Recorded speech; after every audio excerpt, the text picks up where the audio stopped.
Grève très suivie en province dans les transports urbains, revendication prioritaire, la retraite à 55 ans. En Algérie, plus de 200 personnes ont été massacrées depuis le début du ramadan. Le président Zeroual est sorti ce soir de son silence à la télévision. À Washington, le congrès mondial sur le sida se penche sur les résultats prometteurs de la trithérapie mise au point par un chercheur américain. En direct, notre envoyé spécial Jean-Daniel Flezaki. En ski, victoire de Luc Alphand dans la descente de Kitzbühel et médaille d'argent pour Philippe Candeloro au championnat d'Europe de patinage. Madame, Monsieur, bonsoir. Débrayage dans les transports urbains en province, grève particulièrement suivie par les conducteurs de bus et de métro qui réclament, on y reviendra, la retraite à 55 ans et une réduction du temps de travail hebdomadaire, mais demandent aussi parfois de meilleures conditions de sécurité dans leur travail, comme à Lille. Reportage Marianne Mas, Dominique Mas.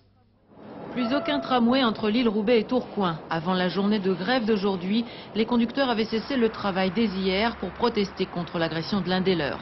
Ce matin, ils se sont joints au mouvement, les 24 rames étaient à l'arrêt, ainsi que le 320 bus. Seule exception, les métros qui ont fonctionné au compte-gouttes jusqu'à 12h30. Après le dernier métro, on a joué sauf qui peut la vie. On est monté dedans sans problème, on arrive ici, on se fait déposer déjà par des collègues qui nous déposent à Pont-de-Bois. Et puis pas de métro quoi. Donc coincé complète. Vous aviez prévu cette situation ce matin? Oui, bien sûr. On s'est arrangé entre copines ou avec les parents pour pouvoir venir au lycée. Où l'on reparle de covoiturage, un moyen plus économique et plus convivial de voyager. Vous avez fait le taxi aujourd'hui alors? Oui, ce matin, ce soir. Voilà. Et mon mari fait le taxi de l'autre côté, pour notre fille. Petit coup d'œil chez les professionnels, les vrais pour eux, jour de grève, c'est jour de fête. Depuis ce matin, on n'a pas le temps de s'arrêter. Ça roule assez bien. Les journées comme ça, malheureusement, c'est pas souvent. On estime à 150 000 le nombre d'usagers quotidiens des transports en commun sur l'agglomération. Alors un jour de grève, il faut bien que le flux s'écoule, d'autant que le vendredi soir, c'est généralement chargé. Ça va faire 5 bonnes minutes que je fais la queue pour le téléphone. Et donc j'essaye de joindre quelqu'un chez moi pour venir me chercher. Mais je suppose qu'avec les embouteillages qu'il y aura sur la route, je pense pas que mon père viendra. Malgré les habituels tracas causés par les jours de grève, nous n'avons pas trouvé de gros énervements. Les usagers seraient-ils devenus plus philosophes? Cette grève dans les transports publics a donc touché de très nombreuses villes de province. Aujourd'hui, Lille, on vient de le voir, mais aussi Toulouse, Montpellier, Lyon, Perpignan, Bordeaux ou encore Marseille. Parmi les villes touchées, je le disais, Bordeaux, Alain Juppé a souhaité ce matin que le dialogue s'instaure entre les partenaires sociaux. Dans la foulée des grèves des chauffeurs routiers salariés, les conducteurs de bus et de métro réclament donc eux aussi la retraite à 55 ans et une réduction du temps de travail hebdomadaire. Sur les états d'âme des traminots, reportage Marseille, Agnès Molinier, Philippe Deslandes. Il y a plus de 40 villes qui sont en grève. Assemblée générale au dépôt. Gabi ne conduira pas son bus aujourd'hui. Comme la plupart de ses collègues traminots à Marseille, il est en grève pour réclamer les 35 heures et surtout la retraite à 55 ans.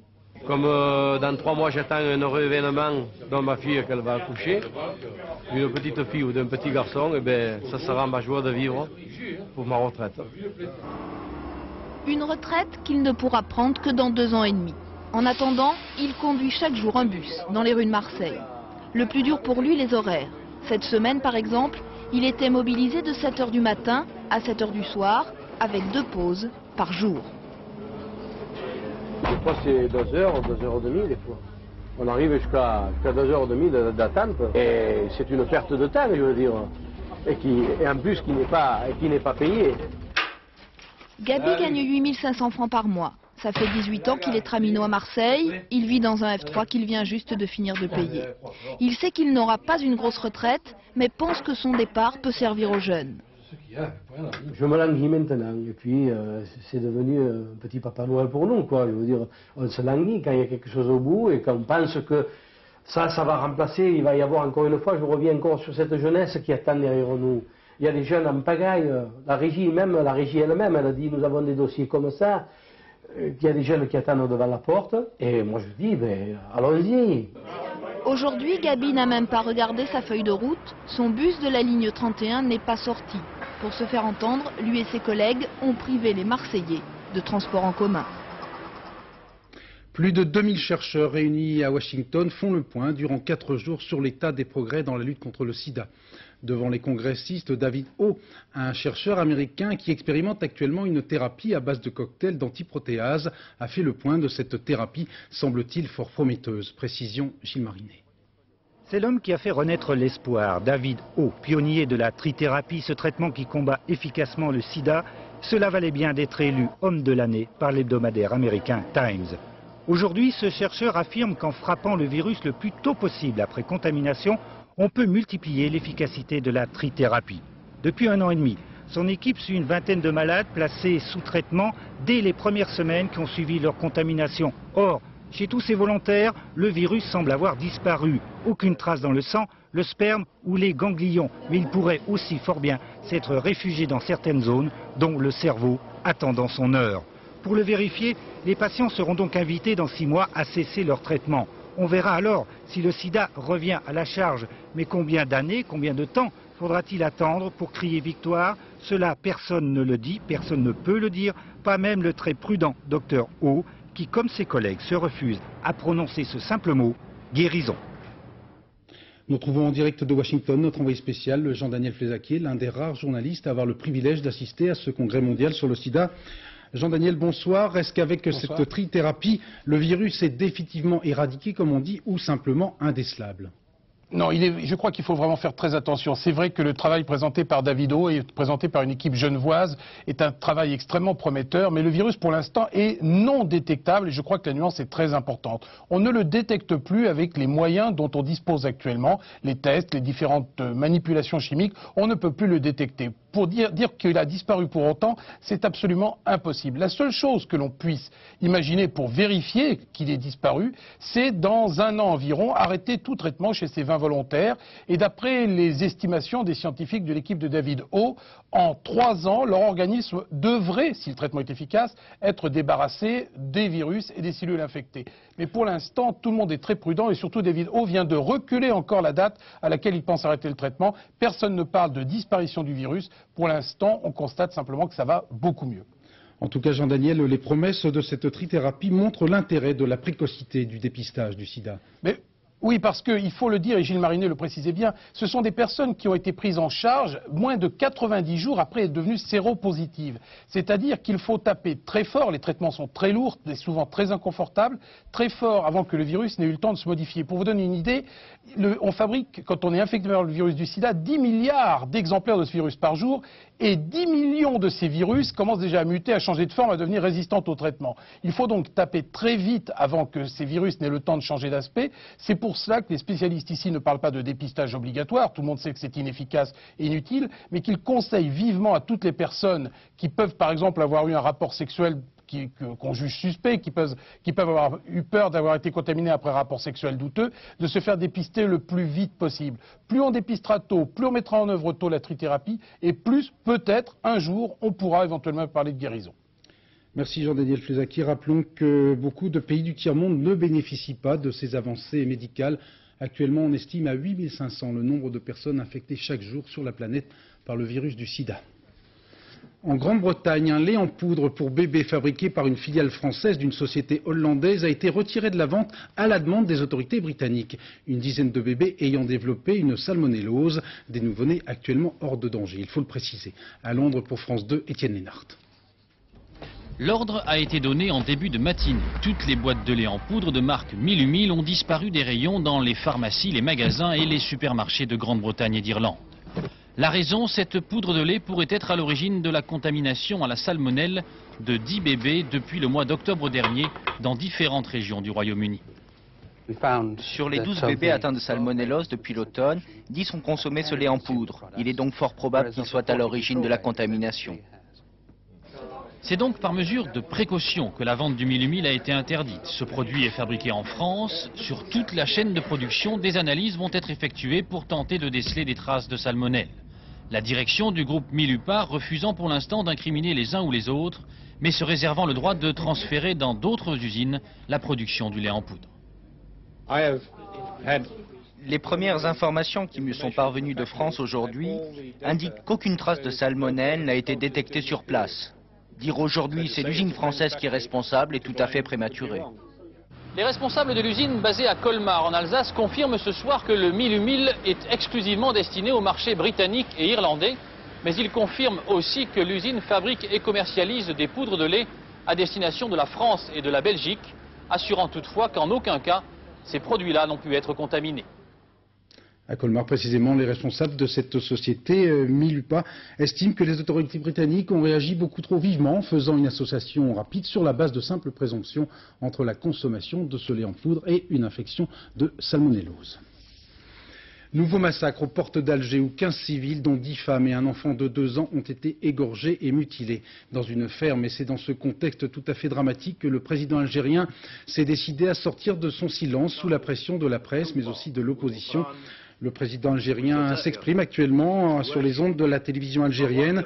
Il a présenté tout à l'heure ses condoléances aux familles des victimes et dénoncé le complot qui vise l'Algérie et le peuple algérien. Au total, plus de 200 Algériens ont été tués, pour ne pas dire massacrés, depuis le début du Ramadan, c'est-à-dire depuis le 10 janvier. Dans ce climat de terreur, les habitants d'Alger ne baissent pas les bras pour autant et tentent de prendre en main leur propre sécurité. Commentaire Thierry Tuillier. C'est tout ce que les jeunes du quartier ont trouvé comme parade aux voitures piégées. Nous sommes à Bellecour, là où dimanche dernier un attentat a tué plus de 50 personnes.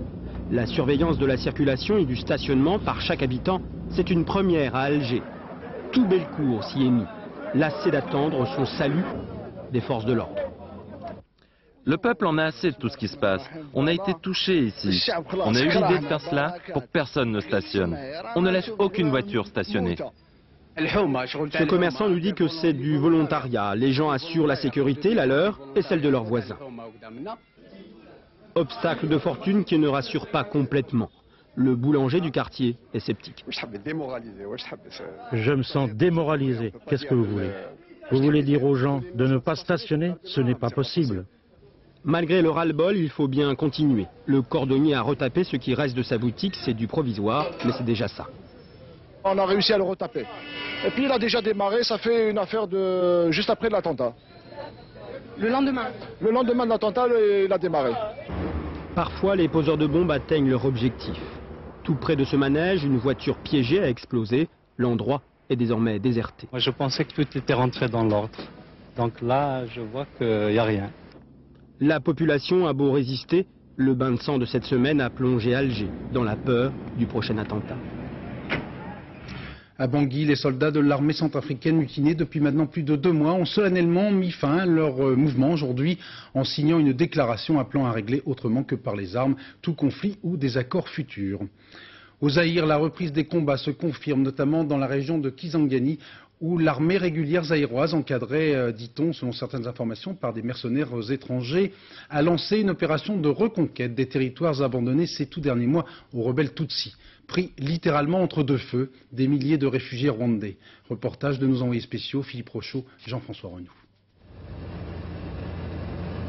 Ces milliers de taches dans la forêt sont les abris des quelques 120 000 réfugiés Hutus du camp de Tingi-Tingi qui ne peuvent pas ou ne veulent pas regagner le Rwanda. L'avion est le seul moyen de les rencontrer car ils sont pris dans la nasse de la guerre entre l'armée zaïroise et les rebelles.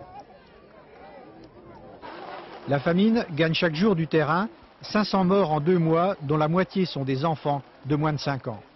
On est actuellement à 4 ou 5 cas de décès par enfant, par 10 000 habitants par jour, ce qui est absolument au-dessus des normes habituelles. Cette bouillie, c'est leur survie. Elle arrive ici grâce à l'initiative de l'Action humanitaire France, qui a pu affréter des avions pour ces oubliés de la guerre, livrer du sucre, des rations, du lait.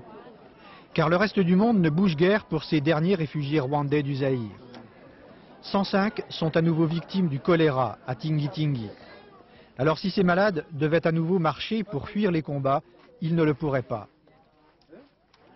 C'est dans ce camp de Tingi-Tingi que l'on redoute le plus la contre-offensive de l'armée zaïroise. Ces réfugiés rwandais ont déjà été victimes du reflux des soldats zaïrois il y a 2 mois et aujourd'hui ils redoutent leur avancée vers les zones où stationnent les rebelles à quelques kilomètres d'ici.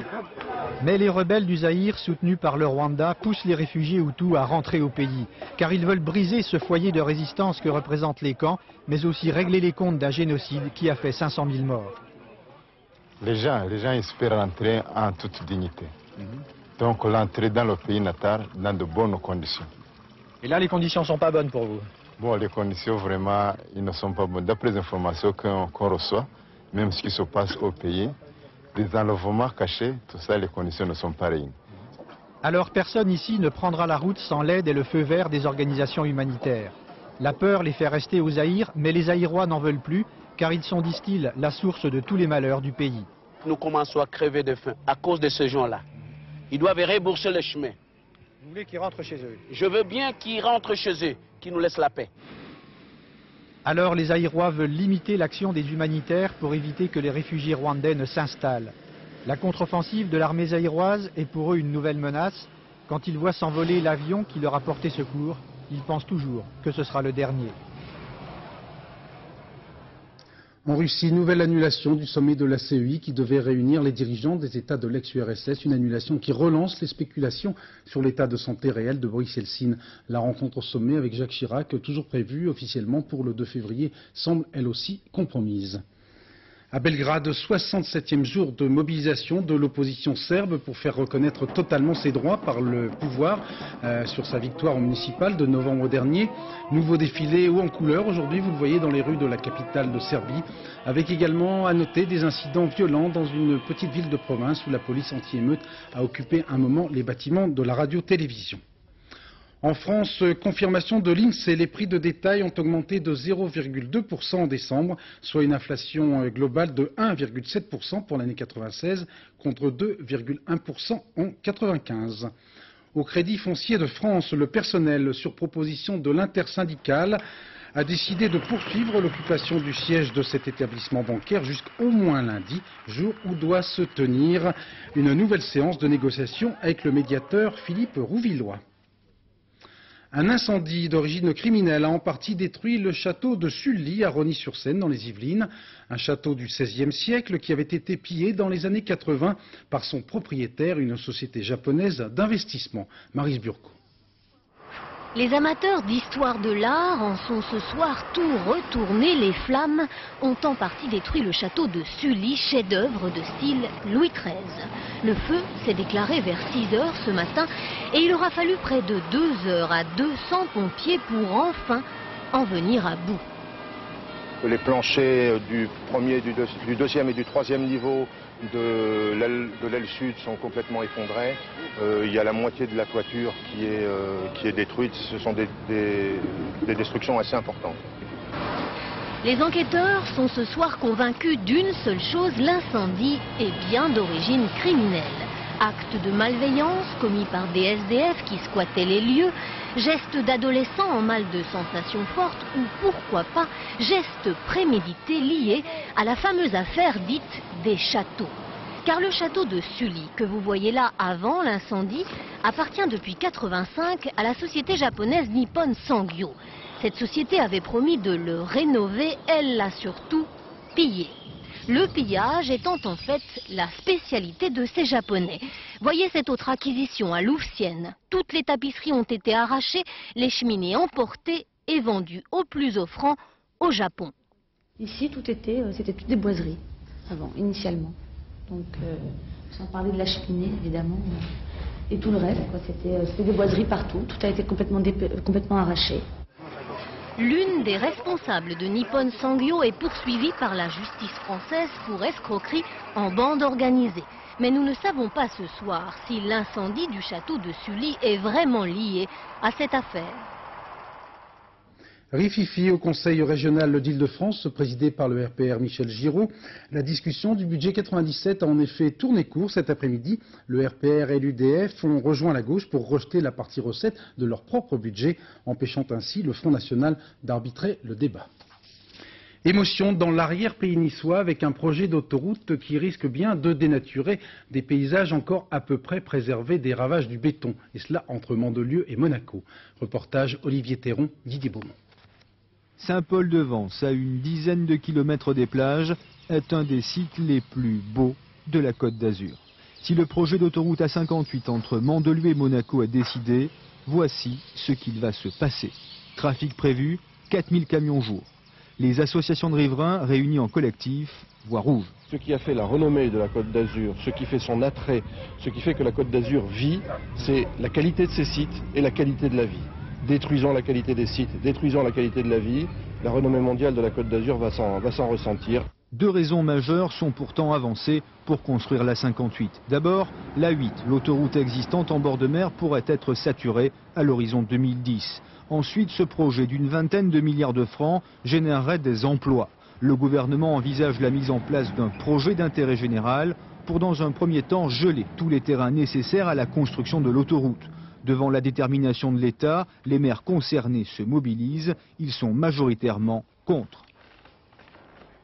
Nous sommes à la frontière entre deux modèles. Il y a les tenants de la poursuite du modèle ancien, c'est-à-dire on fait de la route, on fait de l'autoroute, et il y a des tenants d'un modèle nouveau qui souhaiteraient réfléchir sur des solutions nouvelles et d'avenir dans un souci de préservation de notre patrimoine. Entre l'État qui veut et ceux qui ne veulent pas, le débat dure depuis 10 ans. Mais avec le projet qui se précise, il est clair que le fossé va s'élargir. Gaston Dominici a été sacrifié sur l'autel de la raison d'État. Telle est la thèse développée par un journaliste, William Raymond, qui publie chez Flammarion un livre tendant à démontrer, 45 ans après, l'innocence de Gaston Dominici, condamné à mort à l'époque pour l'assassinat de la famille de Jack Drummond, un scientifique britannique qui en fait aurait été exécuté par les services secrets de l'Est. Geneviève Moll. C'était en 1960. Gaston Dominici, gracié par le général de Gaulle, retrouve sa femme et sa ferme, la Grande-Terre, près de Lurs, dans les Alpes de Haute-Provence. Il a été condamné à mort en 1955, avant de voir sa peine commuée en prison à perpétuité, pour un crime qu'il a nié avoir commis, le meurtre d'un couple d'Anglais et leur petite fille, les Drummond. Dans le livre qu'il vient de publier chez Flammarion, William Raymond explique d'abord que l'un des fils de Dominici, Clovis, qui a accusé son père du crime, a été manipulé par la police. Surtout, il s'intéresse à la personnalité de l'une des victimes, Sir Jack Drummond. C'est en enquêtant sur la personnalité de Drummond, sur sa double personnalité, parce qu'officiellement il était savant, officieusement il travaillait pour les services secrets anglais, que j'ai pu m'approcher de la vérité. Et votre thèse, c'est que Drummond a été assassiné sur ordre? Oui, en 1952, les Américains sont persuadés que les Russes vont envahir l'Ouest. Et donc ils décident d'un projet, le projet 63, qui est une récupération massive de tout ce qui est intelligentsia allemande et autrichienne. Drummond, par son réseau de scientifiques, il participe, entre autres, en élaborant des listes d'embauche, en tant que chasseur de tête, en quelque sorte. En représailles, les Russes auraient fait assassiner Drummond par des tueurs à gages venus d'Allemagne. Cela, les services secrets français l'auraient su, mais n'en auraient rien dit. C'est plus facile d'accepter de sacrifier une famille de paysans dans une période où la France est en train de se moderniser que d'affirmer que nos frontières ne sont pas sûres. Si cette thèse se vérifiait, on pourrait peut-être réouvrir le dossier Dominici pour une éventuelle réhabilitation. À la Saint-François de Sales, on se dessale. Les responsables des éditions Larousse ont en effet reconnu aujourd'hui une redoutable méprise, comme l'on dit. Une honorable famille de Lézignan dans l'Aude qui avait commandé la Bible en vidéo a eu en effet la surprise de recevoir un film pornographique espagnol. Bref, la Bible réduite à l'épisode Sodome et Gomorrhe. Commentaire de notre spécialiste Patrice Ronden. Monsieur, vous avez lu la Bible? Non, malheureusement, j'ai jamais eu le temps. Au commencement était la pub, un spot diffusé à la télévision, la Bible en vidéo, 400 000 exemplaires en vente. C'est quoi la Bible? Dans la région de Narbonne, certains amateurs de saintes écritures en images achètent la cassette. À l'heure du visionnage, les familles s'attendent à voir ceci et elles découvrent cela. La décence et la bonne réputation du journal télévisé nous interdisent de diffuser des extraits. Sachez seulement qu'à côté du film en question, Emmanuel ou Histoire d'eau sont d'aimables plaisanteries pour enfants. Bref, la vidéo de la Bible cachait un film érotique. C'est pas la vraie Bible. Hein. Vous l'avez visionné, vous? Oui. Et alors? Bon, on peut faire mieux quand même, hein, de ce côté-là. Mais en fait, c'est pas... Mais c'est l'espagnol, hein, c'est pas français, hein. Là, il a besoin de comprendre l'espagnol pour savoir ce qui se passait. Dans la petite ville de Lézignan-Corbière, quelques 150 cassettes ont trouvé preneur. 2 seulement ont été rapportées au buraliste qui les vend. À Paris, la société éditrice désigne le fournisseur responsable de la duplication des cassettes. Il avait quelques jours auparavant travaillé pour une autre société, espagnole d'ailleurs, et il avait dupliqué ces fameuses cassettes érotiques en langue espagnole. Il lui restait visiblement un petit stock qui devait traîner dans ses locaux et il les a mélangés avec notre stock. C'est promis, les mauvaises cassettes seront remplacées par les bonnes cassettes, à condition bien sûr que les clients s'y retrouvent entre le bien et le mal, la vie des prophètes et la fête des envies, et surtout, se manifestent. Glisse toujours, décidément, les pentes autrichiennes de Kitzbühel réussissent à Luc Alphand Labise, qui a remporté ce matin les 2 manches de la descente sprint. Thierry Cloup. Quand il passe la ligne d'arrivée de la mythique Streff, tout le Tyrol du ski n'en croit pas ses yeux. Pour la 3e fois en l'espace de 2 ans, Luc Alphand coiffe l'armada des descendeurs autrichiens sur leur terre. Lucho de Serre Chevalier est sacré roi du Hahnkamm. La vie est belle, je veux dire, la vie est même fantastique, hein, simplement. Cette 9e victoire de sa carrière, Luc l'a voulu par-dessus tout. Alors quand on s'élance sur la piste la plus difficile au monde, une prière parfois s'impose. Et aujourd'hui, Luc était porté par une force intérieure. Sur une neige molle, à parfois 145 km/h de vitesse de pointe. Même si le tracé mythique était raccourci de 1000 mètres, Alphand s'est baladé sur les 2 manches, les remportant toutes les 2 haut les spatules. Rassuré sur l'état de santé de son camarade de chambre, Adrien Duvillard, Luc n'a jamais été aussi fort, reléguant son principal adversaire, l'Italien Ghedina, à plus d'1 seconde et demie, une vraie démonstration. C'est important de rester dans le coup au niveau du classement général de la Coupe du Monde de descente. Et puis bon, c'est fabuleux, gagner ici dans le... Bon, aujourd'hui, c'était pas le vrai Hahnkamm, mais bon, gagner à Kitzbühel, ça a quand même un sens, c'est quand même beaucoup pour nous, un descendeur. Demain, Alphand essaiera de réussir le doublé à Kitzbühel, cette fois-ci sur les 3200 mètres mythiques. Mais d'ores et déjà, à 15 jours des championnats du monde à Sestrières, Luc a pris un sérieux ascendant psychologique. Cocorico qui rime également avec Candeloro après un final à rebondissement au championnat d'Europe de patinage artistique hier soir à Bercy. Ce ne fut pas Waterloo pour Napo Candeloro, mais ce ne fut pas Arcole non plus avec la 2e marche du podium. Quoi qu'il en soit, pour le patineur, l'argent fait le bonheur. Ce soir, c'est Surya Bonali qui est en lice. Laurent-Frédéric Bollet. Il y a 8 mois à peine, Surya Bonali se blessait gravement au tendon d'Achille. Néanmoins, la bonne nouvelle, c'est donc que Surya puisse toujours patiner et tenter de conquérir un 6e titre européen. La mauvaise nouvelle, c'est que ce sera dur, pour ne pas dire impossible. Surya peut être encore un peu fragile physiquement et qui ne prend qu'une modeste 6e place après le programme court. À 23 ans, Surya Bonali, toujours suivi comme son ombre par sa mère, est donc parti pour un superbe défi, même s'il apparaît un peu désespéré.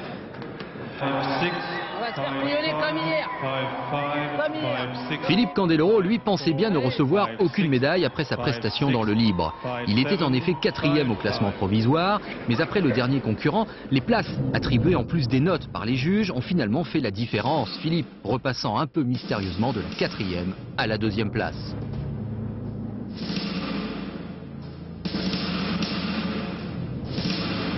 Une excellente surprise en l'occurrence pour le Napoléon de Colombes, sous lequel perçait déjà le Bonaparte de Bercy et le sauveur d'un patinage français en plein doute.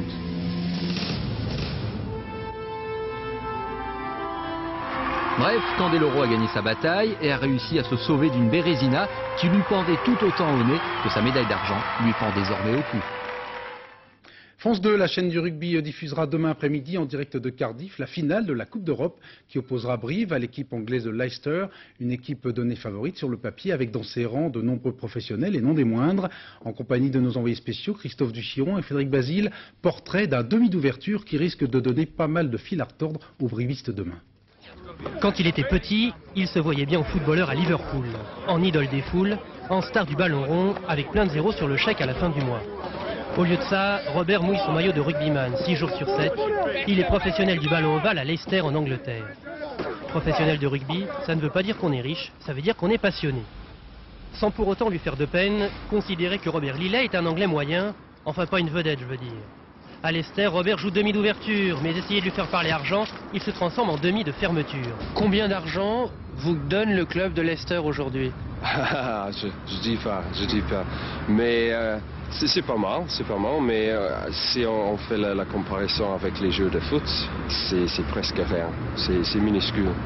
Robert, son argent l'intéresse. Jusqu'à l'an dernier, il travaillait pour une compagnie d'assurance. Il y a 5 ans, il était même employé au Crédit Agricole à Cahors, chez nous en France. Parfois, il regrette son métier, Robert. Dans la vie, il n'y a pas que le rugby, il y a aussi l'après-rugby. En ce moment, j'ai 26 ans, donc peut-être j'ai 6 ans de plus dans le rugby. Et puis après ça, il faut travailler dans quelque chose. Donc je crois qu'il faut garder un métier au même temps que je suis le rugby. En voiture, d'une séance d'entraînement à l'autre. Musculation, récupération, sprint, massage, vidéo, terrain de rugby au gymnase, la semaine est bien remplie. Au menu du ballon, encore du ballon, toujours du ballon. Le matin, le soir ou l'après-midi. C'est le tarif pour cette nouvelle race de joueurs, l'homo rugbysticus des temps modernes. Robert Lillet se rêvait en footballeur, il est aujourd'hui rugbyman, et demain avec ses copains de Leicester, il va disputer une finale de Coupe d'Europe. Après tout, c'est pas si mal. France 2, la chaîne du tennis, diffusera cette nuit à 3h30 en direct de Melbourne la finale dames des internationaux d'Australie qui opposera la jeune prodige suisse Martina Hingis à Mary Pierce, française quand elle gagne, américaine quand elle perd. Les honneurs pour le franco-belge Johnny Hallyday sous les ors de la République. Très intimidé et en costume sombre, vous allez le voir, Johnny Hallyday a reçu des mains du président de la République, Jacques Chirac, la croix de chevalier de la Légion d'honneur dans un salon de l'Élysée.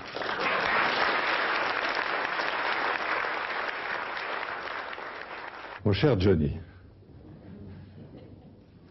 pour moi un grand privilège de te voir avec une cravate. Jean-Philippe Smet, dit Johnny Hallyday. Du génie, chacun le sait, mais aussi de la sensibilité, de l'émotion, un cœur gros comme une maison, quelqu'un qui aime la vie, la France, le monde, les jeunes, les moins jeunes. Après le rocker en cravate, je vous propose un petit détour par le salon de la lingerie féminine qui se tient jusqu'à lundi soir, porte de Versailles, à Paris. Un secteur qui ignore la morosité, comme en témoigne ce reportage de Nicole Cornu-Langlois et Didier Daran. Ça fait, et ça fait, ou bien... Comme des bulles de champagne, comme une ode à la sensualité, à la féminité, voici la nouvelle lingerie, plus légère, plus confortable ou plus théâtrale. Un marché en pleine expansion, 50% de plus chaque année, comme le prouve ce salon international unique au monde. Il est frappant de voir qu'aujourd'hui, près de 40% des visiteurs viennent de l'étranger, avec un nombre croissant de visiteurs qui viennent d'Asie ou qui viennent d'Amérique du Nord. Et pourquoi un tel engouement pour la lingerie? La femme cherche à se faire plaisir, peut-être dans des temps aujourd'hui qui ne sont pas particulièrement faciles. Hein. C'est un produit antidéprime, au même titre que le chocolat, comme certains diraient. Ces femmes veulent être à l'aise. Les recherches se portent donc sur l'extrême légèreté des textures, une seconde peau comme chez Rosie ou chez le Jabi. Onctuosité, fluidité. Recherche aussi sur des détails pratiques, la fermeture éclair bien utile en cas d'urgence avec ses bodys qui sculptent la silhouette. Autre tendance, remodeler le corps, comme avec le Magic 8, soutien-gorge pigeonnant sans couture. Le sein repose sur un coussin de mousse, 15 mm d'épaisseur en bas, 1 mm en haut. Autre nouveauté, pour les 30 ans du collant, le collant ventre plat de Dim, une merveille de technologie et d'efficacité. La lingerie junior est en cotonnade de couleur vive, elle est sportive, décontractée et se conjugue au masculin. Certains nostalgiques et romantiques aimeront plutôt prolonger cette tradition. Dans notre inusable série On vit une époque formidable, cette trouvaille d'une jeune japonaise qui a en quelque sorte inventé l'animal domestique virtuel. Précision Stéphane Aumont. Quand bip l'animal domestique virtuel au fond de votre poche, c'est qu'il a faim. Appuyez sur une touche, le voilà rassasié et heureux. Il faut aussi le laver et le coucher à heure fixe, sinon il peut tomber malade et mourir. C'est la nouvelle folie des Japonais, le Tamagotchi, un petit œuf en plastique pour grands enfants en mal de tendresse. Mon appartement est petit, alors je ne peux pas avoir de chien. J'avais un lapin, mais il est mort, alors finalement j'ai pris un Tamagotchi. La firme qui a inventé le Tamagotchi est en rupture de stock. Alors on fait la queue pour en acheter au marché noir à 2000 francs, 20 fois le prix officiel. Pour certains, cette nouvelle forme de vie simulée pose un vrai problème. On peut s'interroger sur les valeurs que cela transmet aux enfants. Ils sont responsables d'une créature qu'ils peuvent tuer par négligence. Et pour lui rendre la vie, il suffit d'appuyer sur un bouton. Une nouvelle génération de Tamagotchi, plus perfectionnée, sera bientôt en vente. Pas de doute, une nouvelle ère vient d'éclore, celle de la tendresse virtuelle. Je vous propose maintenant de rejoindre les Blancheurs Immaculés des Cimes, plus précisément à Valloire, une station qui est le théâtre d'une compétition internationale plutôt originale. Reportage Valérie Gastruc, Philippe Turpot. Ils ont 3 jours et surtout 3 nuits pour tailler dans la neige la sculpture de leur rêve. Variation libre sur bloc monumental, ces artistes ne connaissent que le bois ou le granit. Il est 11 h du soir, la température baisse, les pelles et les scies redoublent d'ardeur. C'est pas un métier facile. Pourquoi?